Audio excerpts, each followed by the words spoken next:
Bonjour, bonsoir. Ce samedi, Issa Thiro Mabakari tente une nouvelle opération de communication.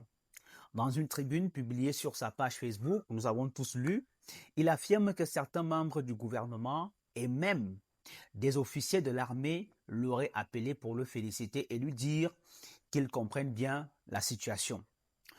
À première vue, cette déclaration peut sembler anodine pour certains, mais en réalité, elle obéit à une logique de manipulation psychologique finement calculée qui est destinée à influencer les esprits faibles dans un contexte post-électoral qui est encore sensible comme le nôtre. Nous allons ensemble décrypter ces deux fragments de texte qui, ma foi, semblent être porteurs de sens. Allons-y. En prétendant avoir reçu des appels venus des plus hautes sphères de l'État, Issa Chiroma cherche d'abord à se construire une légitimité symbolique qu'il n'a pas pu acquérir par le vote populaire. Il le sait. Ce stratagème vise à installer dans l'opinion publique l'idée que son camp serait secrètement reconnu, voire même soutenu par certains piliers du régime. C'est une technique classique de communication politique qui vise à fabriquer une illusion d'adhésion au pouvoir pour faire croire à une victoire morale et ainsi semer le doute sur les résultats officiels dans un processus électoral. En d'autres termes, il s'agit ici de créer la perception d'un basculement intérieur, d'un soutien caché mais réel, capable d'influencer la masse. Ce discours à forte charge émotionnelle joue donc habilement sur la psychologie collective.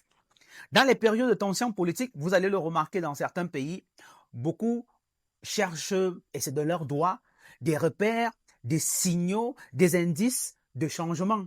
Et donc, en insinuant que même l'armée et le gouvernement lui témoignent leur sympathie, Issa Thiro Mabakari espère déclencher un effet de contagion sociale. C'est-à-dire, il y a des gens qui vont se demander que mais, si les puissants arrivent à le féliciter, alors peut-être qu'il a vraiment gagné. Ce mécanisme de persuasion, basé sur la recherche d'approbation, conduit nombre de partisans hésitants à rejoindre ce qu'ils croient être le bon camp. C'est une stratégie de manipulation affective, pour ceux qui ont fait la psychologie, visant à transformer une défaite électorale en une victoire psychologique. C'est très important de comprendre bien ce que je vous explique. Mais au-delà de la flatterie implicite qu'il s'accorde, le message de Thiroma véhicule une charge de tension sous-jacente. C'est quoi cette charge? En mentionnant l'armée, il tente de suggérer une fissure au sein d'un appareil sensible de l'État, comme si le pouvoir lui-même doutait ou se divisait. Et cette insinuation est plus dangereuse car elle joue sur la corde de la peur et de la méfiance. Elle installe subrepticement l'idée d'une possible déstabilisation, d'un désordre institutionnel, voire d'une opposition entre civils et militaires. L'objectif ici est clair, créer un climat d'incertitude, éroder la confiance dans les institutions et pousser la population à se dire que quelque chose est vraiment en train de se préparer. Ce discours s'inscrit donc dans une stratégie plus large de guerre cognitive.